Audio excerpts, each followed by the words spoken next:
The organized labor, comprising the Nigeria Labour Congress, NLC, and the Trade Union Congress, TUC, has again rejected the federal government's new offer of 57,000 naira minimum wage. However, the NLC and the TUC shifted ground from their initial 615,000 naira to 497,000 naira. A prominent member of the tripartite committee for the negotiation of a new minimum wage for Nigerian workers says that the federal government and the organized private sector side of the talks proposed a 57,000 naira monthly minimum wage as against the 54,000 naira they proposed on Tuesday when the committee resumed negotiations. The government had initially proposed 48,000 last week, which was also rejected by organized labor. Meanwhile, President Bola Tinubu has commended Enugu State Governor Peter Mbah for accepting to host the first National Council on Sports, despite current economic challenges. At the opening of the council meeting in Enugu, Minister for Special Duties, Safaniya Gisalo, emphasized the crucial role sports plays in the development of Nigeria. Joining us now on this show is Wale Smart-Oyerinde, Director General, Nigeria Employers Consultative Association, NECA. Good morning, Mr. Oyerinde, and thank you for joining us on the morning show. Good morning, and thank you for having us. Well, very quickly, the federal government and OPS have both offered labor 48,000 naira. Labor says it's not enough. Government has also offered 54,000 naira. Labor says it's not okay. Government has offered 57,000 naira. Labor says it is not okay. Now, what is okay now is no longer 615,000. It's now 497,000 naira. First, how does labor, arrive at these figures? Is it just by rule of the thumb? Accommodation has gone up, food inflation has gone up, and so, labor just sits down and just pronounces a figure. Two, is labor aware that even if government pays 497,000, it could have a knock-on effect in the economy? Businesses that cannot pay will retrench staff. And with a large number of unemployed people, we will just be adding to more hardship, creating social unrest. Is labor bothered about the implications of, asking for a high minimum wage and the fact that, in any case, many of these states cannot pay? Why is labor not talking about something realistic?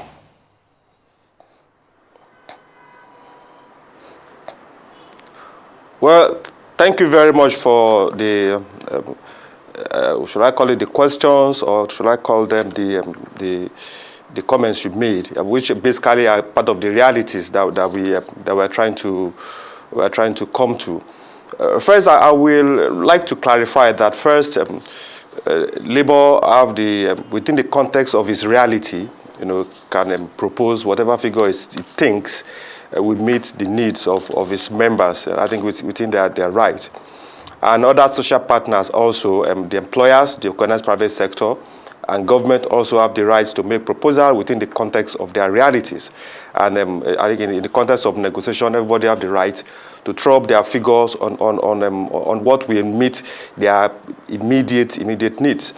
And I think, I'm picking my words carefully, I think that was the premise where labor threw up the issue of the 615,000 within the context of its realities. And our own position also as the organized private sector, offering 54,000, an evidence-backed 54,000 because of our current realities. We feel, okay, that is what we can also pay.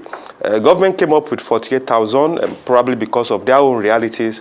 While I won't speak for government and for labor, our own objective, which I'll focus on critically, and you alluded to it just a minute ago. But basically, what is the objective of the conversation as per the national minimum wage? The Convention 131 that we all ascribe to, and which is the foundation for this negotiation, gives certain parameters, the needs of workers and their families, the economic situation that you find yourself, the need for sustainability of enterprises, ability to pay, and then productivity, including cost of living.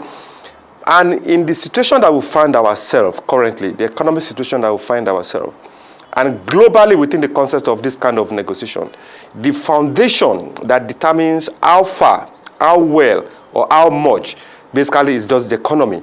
If the economy is thriving, it doesn't matter the quantum of your minimum wage, you realize that the minimum wage will be enough for you to meet your basic needs.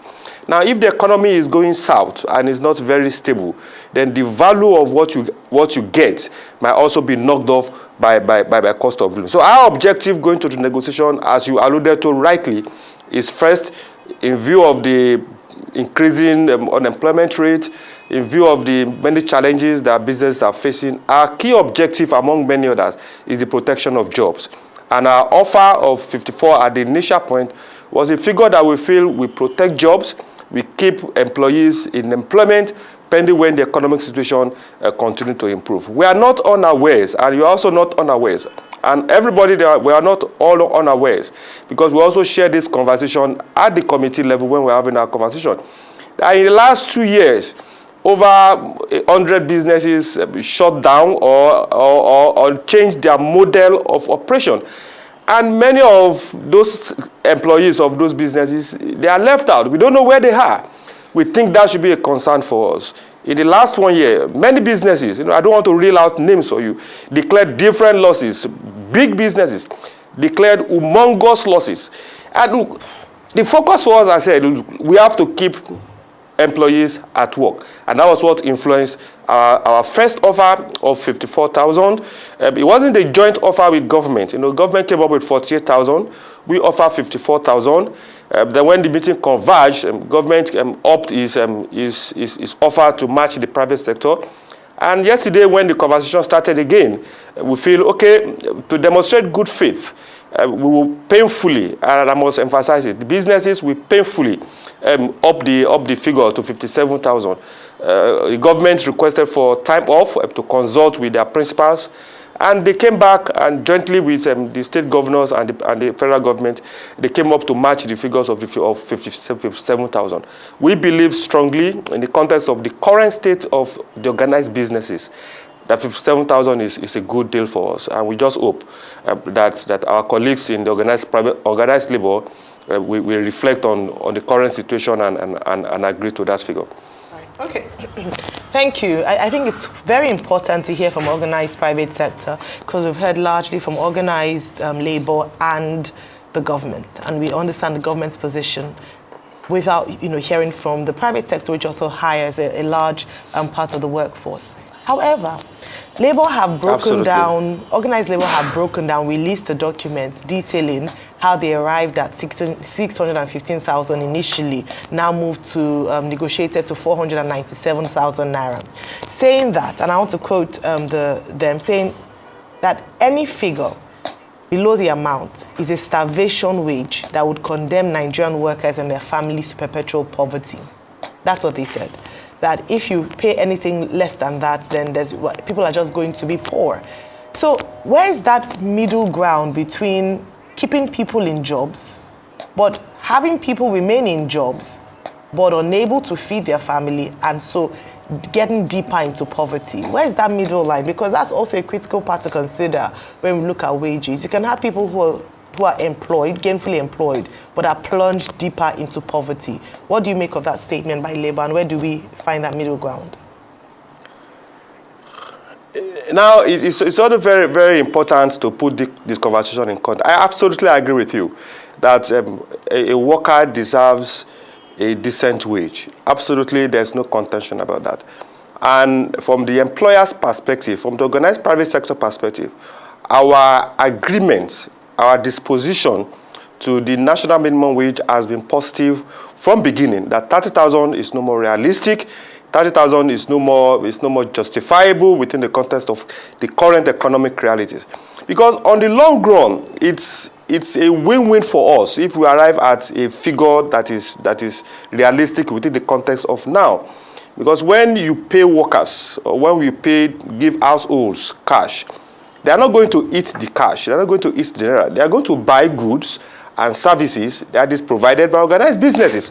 So it's a positive for us if the figures are realistic as possible. But to come to the question of the what Labour have demanded, it is very important to make the clarification between a minimum wage and a living wage. I think there has been this confusion which has gained ground, that what we are discussing at the committee level is a living wage. I think there are two different contexts. What we are discussing and what we are to agree on is the floor wage. You know, using the word, is the floor wage, the minimum below which no employer should pay. It is not the maximum wage. The floor wage below which nobody should pay. And I wouldn't want to go into Labour's analysis of those figures. I want to look at it. A minimum wage, the floor wage, the minimum below which nobody should pay. And it's for the most vulnerable of workers. So who do we define as the most vulnerable of workers? Somebody that's, let's say, an O-level graduate that is seeking for employment, an OND graduate that is seeking for employment. The idea of the minimum wage is to ensure that nobody crosses that line of exploitation. And you build on it. It is a minimum that nobody can pay. It doesn't mean it is the final figure. Employers that can pay above the minimum wage definitely will pay. It doesn't mean those that are currently paying above whatever we agree will come down to the figure. It is the minimum. Now let me come to the context of the living wage. The living wage is a bigger concept. It's a bigger concept, bigger than the minimum wage. And we have said that while the living wage is desirable, we agree absolutely the need for a living wage. But currently, at the global level, there is no parameter for us to say this is the parameters that we're going to use to agree on a living wage, just the way we are for minimum wage, which is backed by Convention 131. So in February this year, the Committee of Experts on Wage Negotiation at the International Labour Organization, they met, and this committee includes the employers' body, labor, and government at the global level. And they met, discussed for almost a week.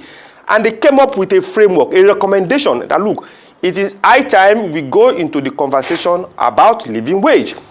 Their recommendation was presented to the ILO governing body in March. And the governing body of the ILO adopted their recommendation that, yes, it is time for us to have that conversation on living wage. So the next thing is for those parties, the global employers, the global workers, for which we belong to the global employers, and the NLC-TUC belong to the global workers body, and the ILO Secretariat in Geneva, to come together and agree, do we come up with a recommendation that will guide us towards what exactly should be the component of a living wage.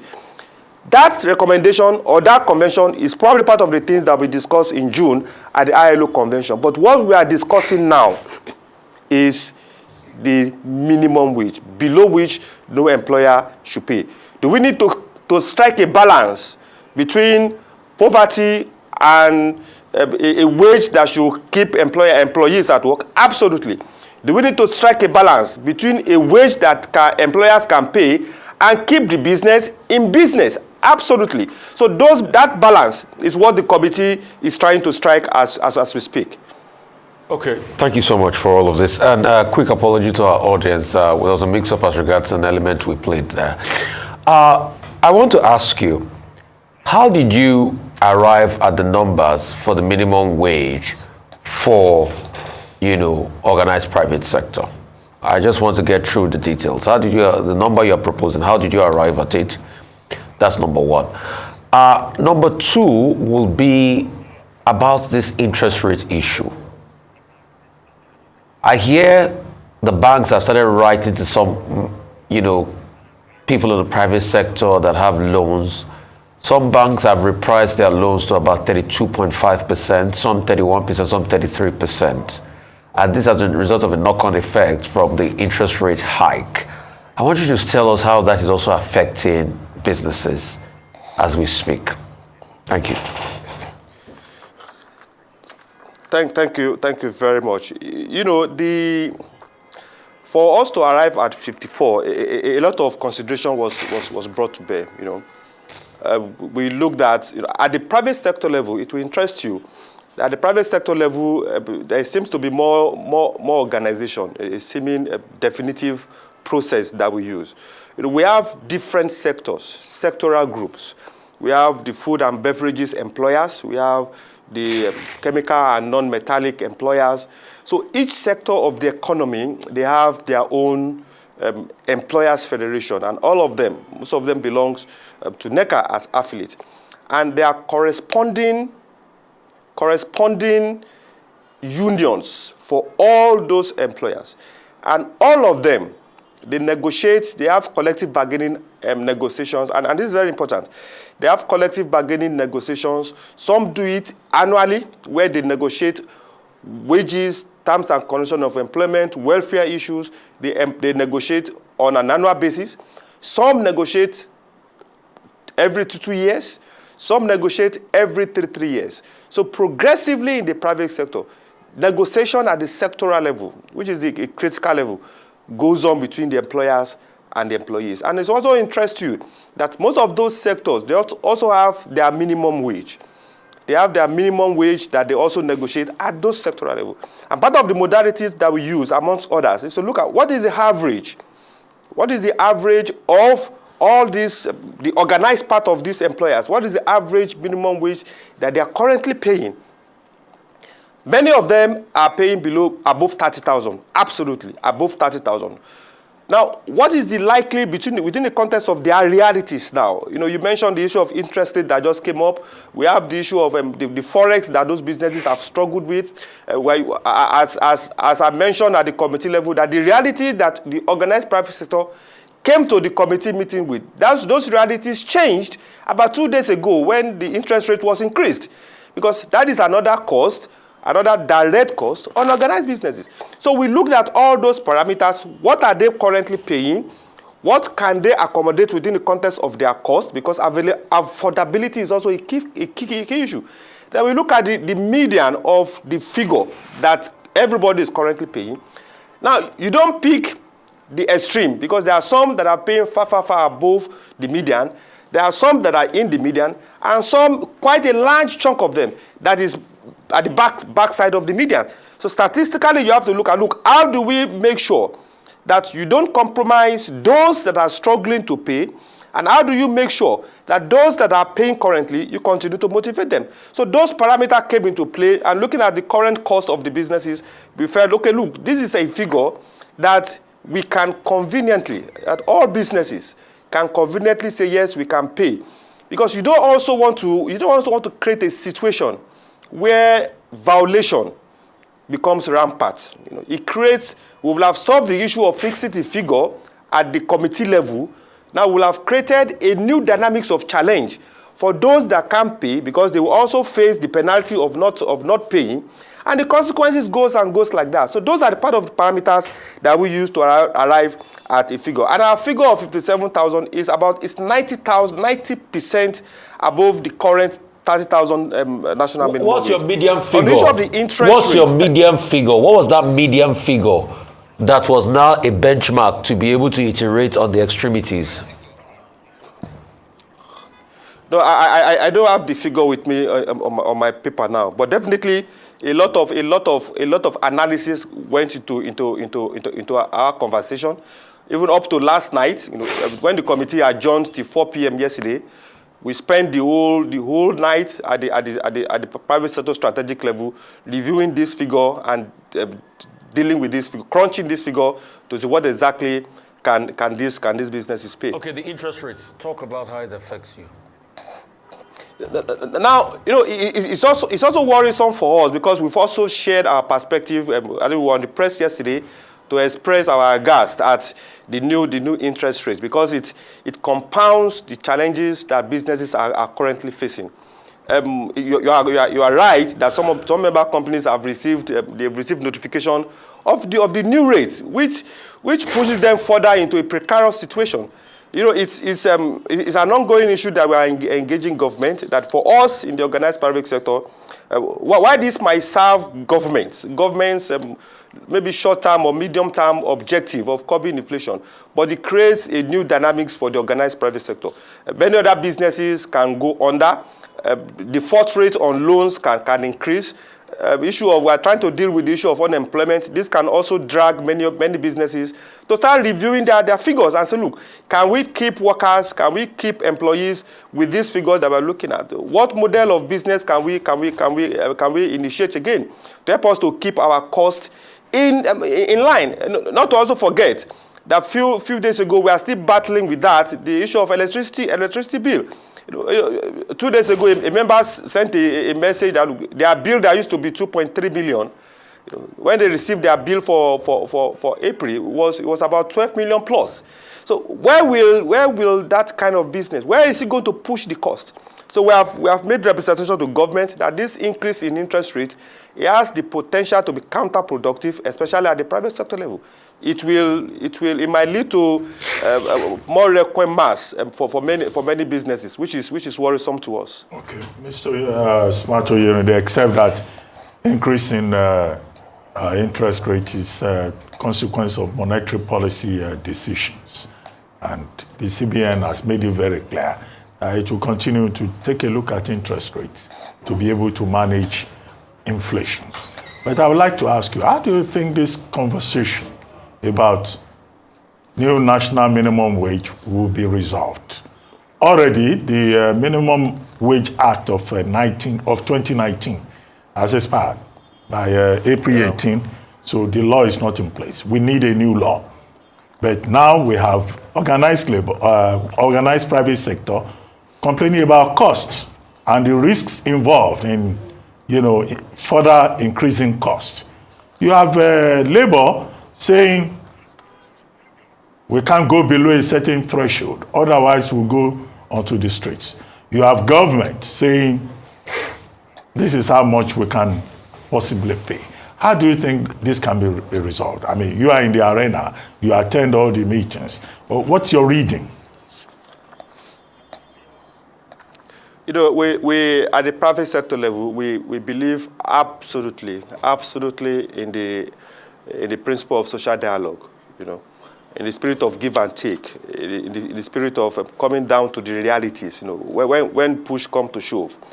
And we have seen social dialogue triumph in many instances, even at the global level. At the worst case scenario, when you think the house is going to crash, even at the ILO level, social dialogue triumph at that point. So we also believe strongly that social dialogue will triumph in this instance. The committee have adjourned till next week, and we believe the commitment we all made during the adjournment last night was that everybody should go back. Let's look at our figures again. Let's bring reality to bear on our constituents, and then we'll find a way around it. But we emphasize strongly, it's about the long-term objective. What exactly do we want to achieve? Are we interested in keeping jobs? Are we interested in protecting jobs? We are absolutely interested in that, and we believe every other person in the committee is also interested in keeping jobs. So those objectives, those realities will come to bear probably in the next meeting and in the informal conversation that is already going on, and then we arrive at a consensus. Absolutely, we believe there is always a way out of issues concerning industrial relations. Except that there is a big risk that this conversation can continue for the next 1 year, and the risks will continue to increase. I strongly believe it won't, because there are consequences for dragging it. We don't want it dragged. Absolutely, organized labor doesn't want it to drag beyond. We will have completed this task in April for circumstances that we are not privy to. The commitment we all made at the committee level, that was on the first week of April when we had our third meeting, was that, look, by end of April, we should all work towards completing the whole negotiation and come up with a recommendation to the federal government. But somewhere, as the circumstances beyond the control of the committee, we couldn't meet after that first meeting in April. So we are dragged into May now, and the commitment again is that we should all do whatever is necessary to arrive at a figure before the end of this month. Will that happen? I believe so. And if it doesn't happen, I think we'll cross the bridge when we get to that point. All right. Well, I want to probe further on that one. You say you'll cross the bridge when that happens, but I don't think we have the luxury of time legally, and also with regards to the ultimatum given by organized labor, where they've said they'll embark on a nationwide strike. And of course, you can imagine how that would affect businesses, organizations who come under your body. So 31st of May is meant to be a date that is almost sacrosanct in that sense. What is the next step? You have proposed 57,000 naira. Organized labor have said 497 is not agreeable. I want to assume that you're going to go back to the negotiation table. Is there any room for maneuvering, especially from the point of organized labor and the government?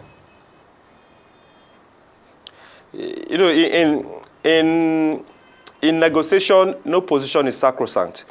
You know, if you come with a sacrosanct position, that means you are putting a gun to my head. And if I'm the employer, you know, my ability to pay basically influences what I offer. The moment I give 1 naira beyond what I can pay, then there's going to be consequences. And those consequences is what we don't want. As I mentioned earlier, part of those consequences are further retrenchments, which we probably don't want. Because if we allow it, you know, organized labor, employers, the federal or state government will have been co-conspirators in creating more problems for ourselves. Let me give you a scenario. In the law 2019 that we are reviewing, there are penalties for defaulting employers. While it's a bit difficult to apply those penalties at the state government level, state governors level, because we have state governors that weren't paying 30,000. But at the private sector level, if an employee is not paid, that employee or the group of employees, they are at liberty to take the employers to court. Now, if we arrive at a figure that is quite unrealistic, and you have employers defaulting, now, you have created another problem for the National Industrial Court, because you are going to have series and series and series of different cases at different levels in different states going to the National Industrial Court. And some of those cases might not be finalized in the life of that act. So those are the realities. And if you also make it too big, you just realize also that you have many of our friends, many of our colleagues, many of our family members being thrown to the streets to start looking for jobs that don't exist.